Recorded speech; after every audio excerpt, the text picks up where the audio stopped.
SBS Live has returned for another week here at Sleeping Bag Studios with heavy rock act Throttlecaster. This week for Throttlecaster we've got guitarist and vocalist Urko along with his independent manager Katja to represent the other half of the conversation. So we've got a lot to say here this week.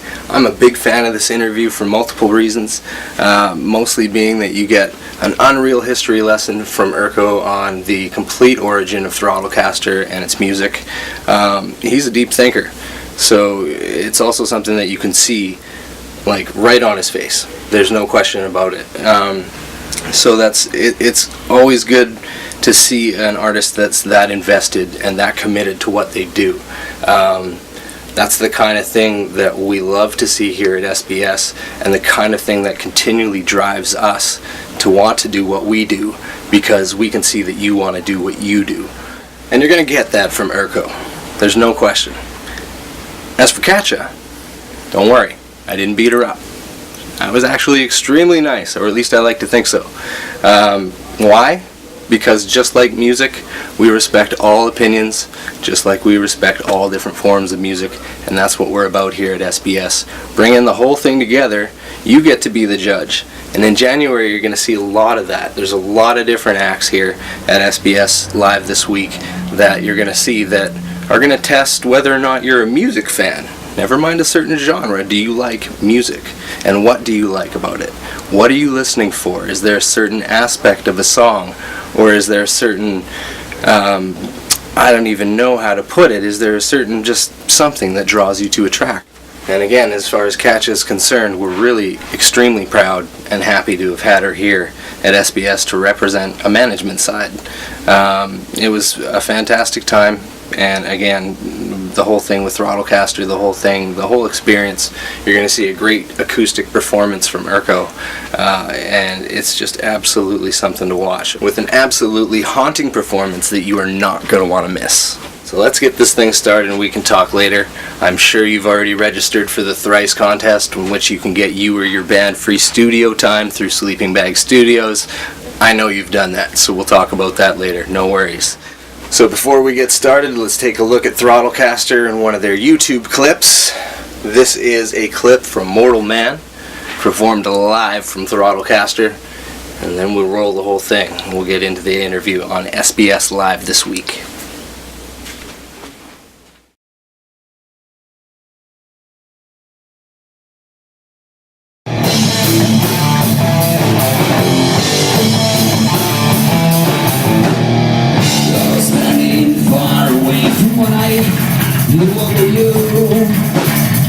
Understanding with my human mind, and there was nothing I found. It wasn't until the day that you opened my eyes, changed the form from my hands. Place where I raise my head again, face of the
SBS Live this week, we have Throttlecaster with us today.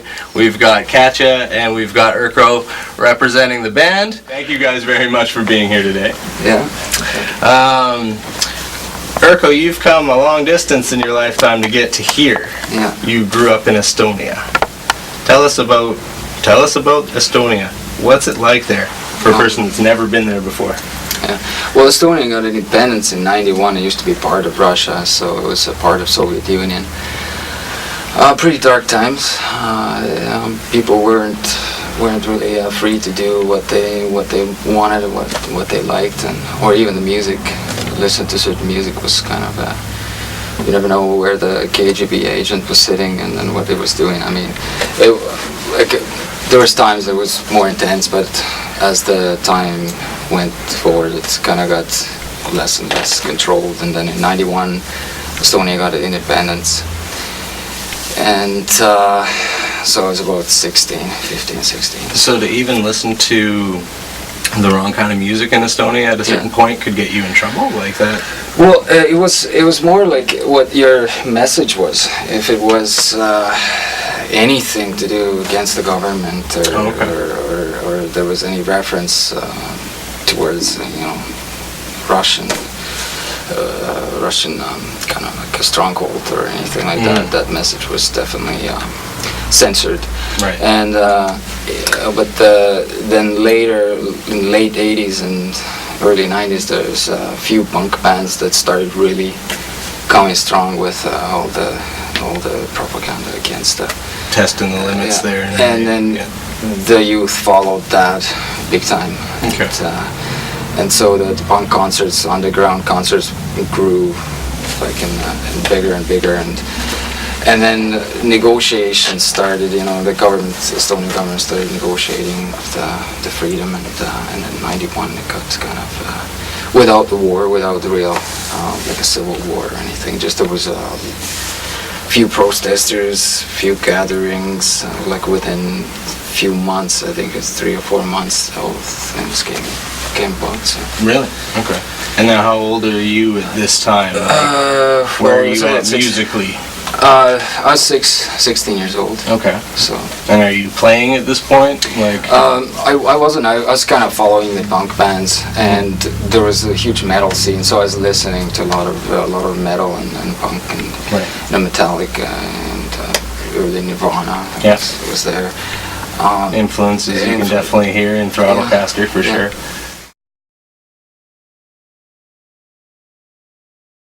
I started really playing when I was around 18, 20. I started playing, and I wasn't.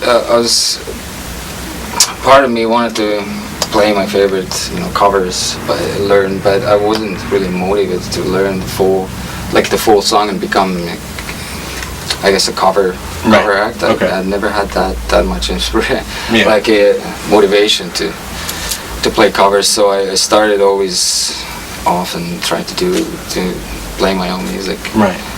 So in a way, you kind of started to write songs before you even felt like you knew how to write songs. In a way. Yeah. Oh yeah. Yeah. Oh, absolutely. Yeah. Yeah. No, I started first. I learned a few riffs, from Metallica and that stuff. But then almost immediately started doing original material. So. Okay. And then found like-minded guys, and I lived in Alberta at the time, so I lived about 7 years in Alberta. So. When did you come to Canada? In 2000. In 2000. And immigrated here. Okay. And so was that like compared to, I guess, things had changed by the time you had left. Yeah. So was there a major difference between where you were and here, or was it similar at that point? Well, the economy was growing fast. Like it wasn't a huge difference. It wasn't like Stone Age versus capitalism fully developed. No, it was quite similar, because at that time Estonia had gotten almost was close to being part of the European Union, and there was negotiations going on. And, a lot of European investors already had invested, into building the economy. And Tallinn it's a small country, really, but Tallinn is a growing tourism center of Europe. Really, like a lot of Europeans travel through there.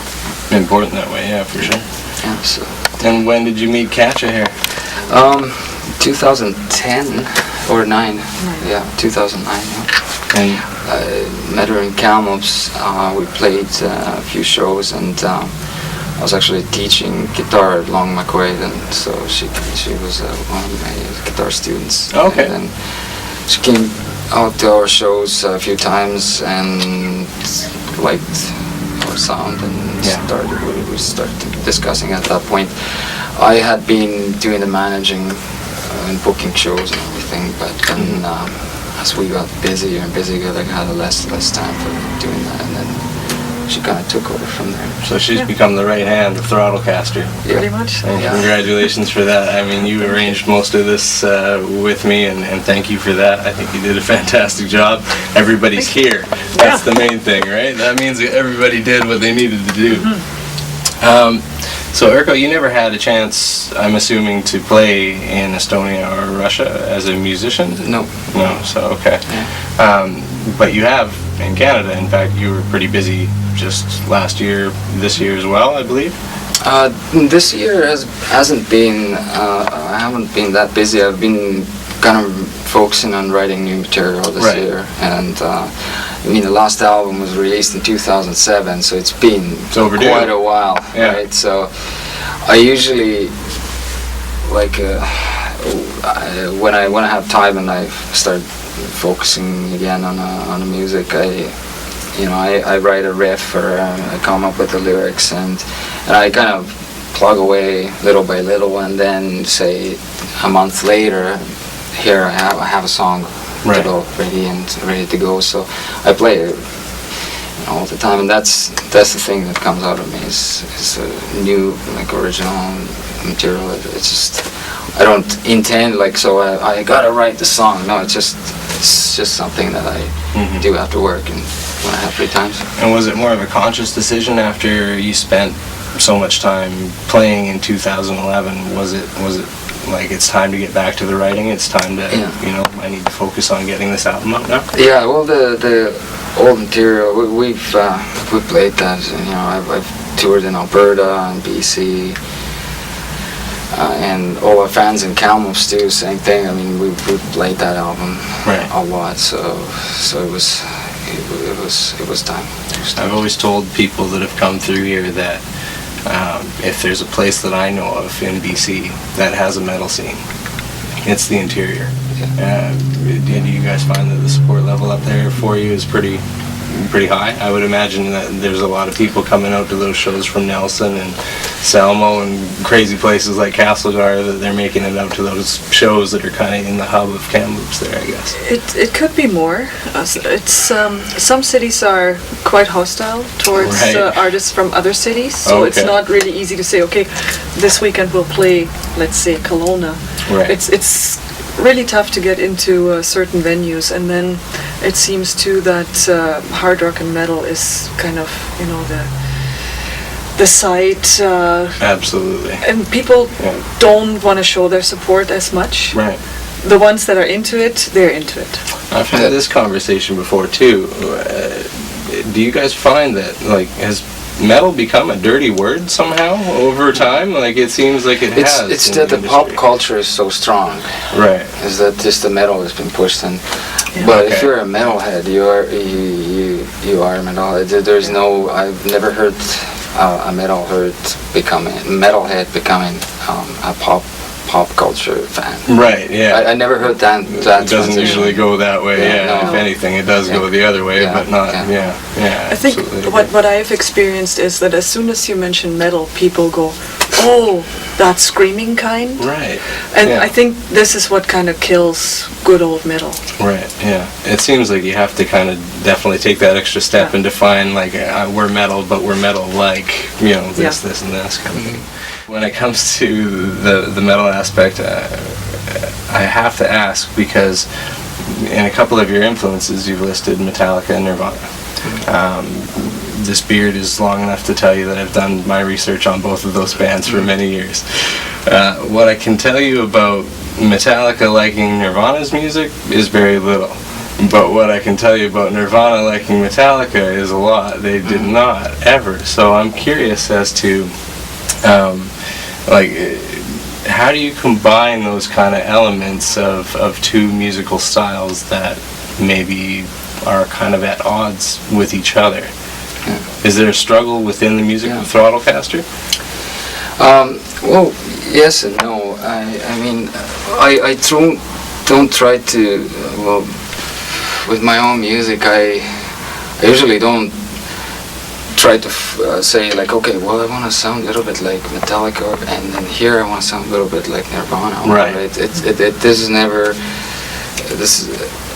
what comes out of me. Like if I say, I start playing a riff, I have, let's say 5, 6 maybe different versions of that riff, and I play them over and over again, and I sift out like the best version of it, Right. and I stick with that, and then I start building the song on that riff, and how this process works exactly how it works. There's no real formula to it.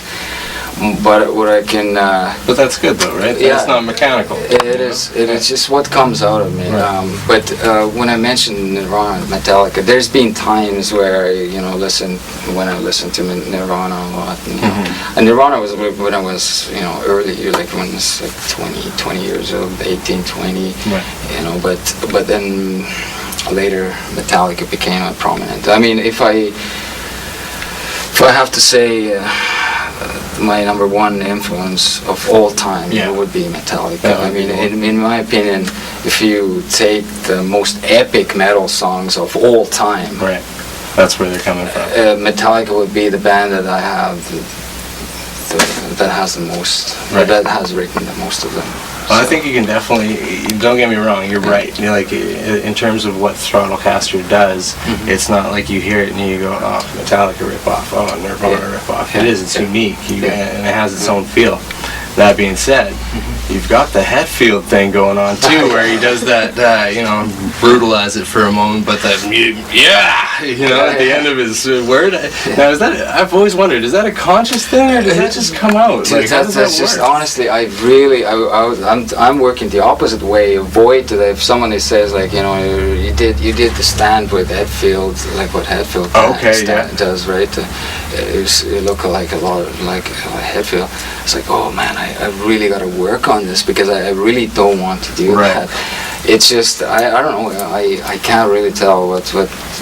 Well, everybody draws on their influences, right? There's not much. I've been guilty of it too. Even trying to do this show, I've watched my own footage and I've seen things that I've been like, oh man, am I ever a rip-off for 1 second of one person I like, kind of thing. And it's an accidental thing, and it comes by organically. But at the same time, you're obviously aware of it, and you can take that step back, and you can actually adjust your show or your presentation that way, which is really cool, right? So give me an idea of something like Mortal Man. You mentioned song construction. So tell me a little bit about how, because that seems to be one of your songs that has a little bit more buzz, would you say? Give me an idea of how that kind of came to be. Mortal Man, it's been quite a few years now. I mean, it was written around 2006, 2005 actually, even earlier than that. So, and was this on the last album? It was. So this was the first song that got recorded with the album. It got recorded apart from the whole album. It was the first song that got recorded. Okay. So. Back in, I think, 2005, I played with the drummer, David Espinal, in Calgary, and we had recorded a demo track of four or five songs, and my guitar teacher at the time, I took also, there was a time where I took extra lessons, and then he was also a producer of music. He said, why don't you just come and record a rough track of our originals, and then we'll pick the best one and we'll do the recording of it. And then Immortal Man was standing out of all these four. That was the best one. And so it was just a verse riff that kind of gave gave the song kind of a different feel and lyrics over it, and so that's where we started building the song on, and I spent about 3 months, 4 months on this song, just to go back to the recording studio again and record a little bit more. That one paid off. I mean, like at the end of the day, that's a well put together track, and I'm curious to know, when you look at like things like Mortal Man online, and you see the live footage, do you consider that, and this is definitely a question for you as well, do you consider that like a good representation of Throttlecaster live? Like, is that what a fan could expect to see? Well, I saw the band over quite a few shows, and I think Mortal Man is one of the songs that is best liked by the audience, and it has that special something, I think. And with time, the songs off the album got a little heavier and heavier, which contributes to the popularity, I think. So I would think it's what you can expect. And by heavier, you mean like you saw those songs kind of change from the recordings to the way that they were being played live? Yeah, and the way they're played live now, I think, is what the new album is gonna be like. Right. Yeah, look, like the bass lines, for example, for instance. Yeah. The bass player made a heavier version of what it was on the album.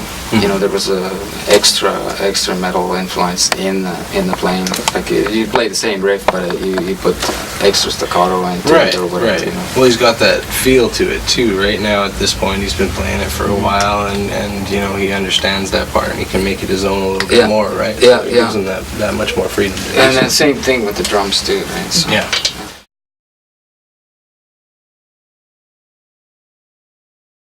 So let's talk about that new album. What's going on there? Do you guys have a title, or is there? What can we expect? What's happening? Not quite title. I don't have yet. I have a few songs that I've written. Songs are more important than titles. Yeah. For the record, we all know this. Yes. Yeah.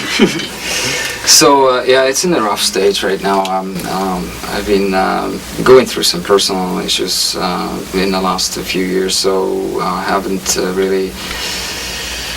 And it's also like finances is the same thing. It's hard to put a like a budget together to do the recording, and therefore the delay with it's just the motivation to finish. If you don't have the money behind it, you tend to slack on a progress.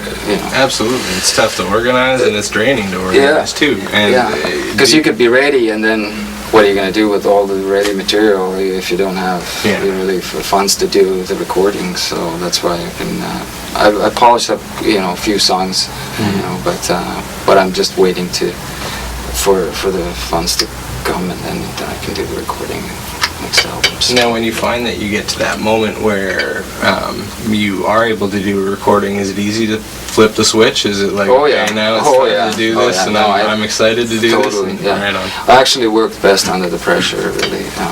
Pressure is on, then my mind starts really engaging. So Right.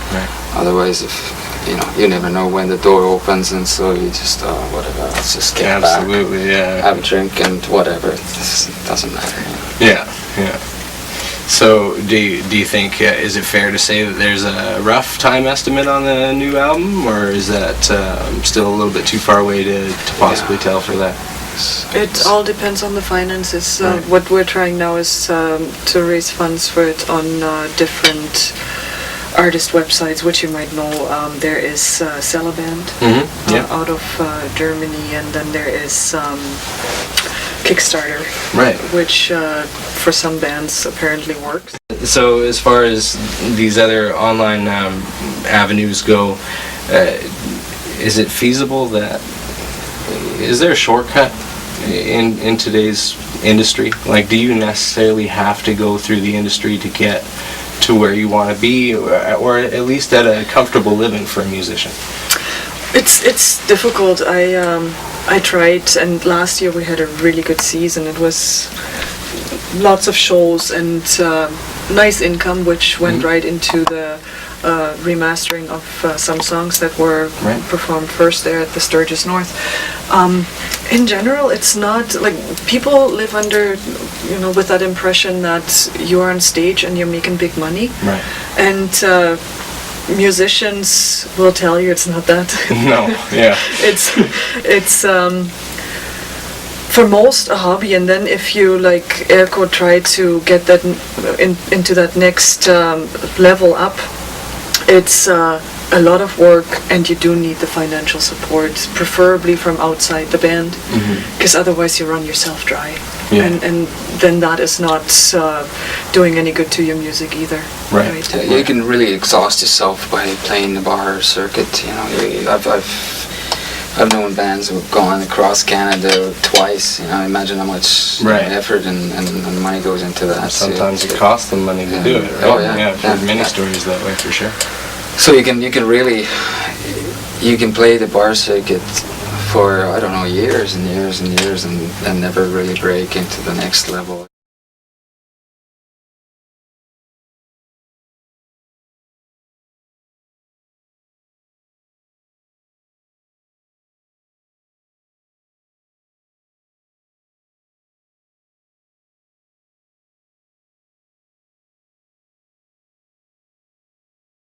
On SBS Live this week, exclusively with an acoustic performance for us, we have Urko from Throttlecaster performing a new song from the upcoming album.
that is exactly how I described it. Come on, admit it. That was some haunting guitar. The moment you saw that thing open, the way that it was, Throttlecaster, Urko playing guitar, singing it out, but man, that beginning, just death silence, and then all of a sudden, that kind of mystical guitar, and that haunting last look, like, I mean, classic. So if you liked that, make sure you stick around, because obviously on Sunday we'll be back for part 2 with Throttlecaster and another exclusive performance that you can't miss. And once again, don't forget to register your band or yourself for the Thrice contest with SBS. Make sure that you're in so that you can win you or yourself, your band, whoever, some free studio time.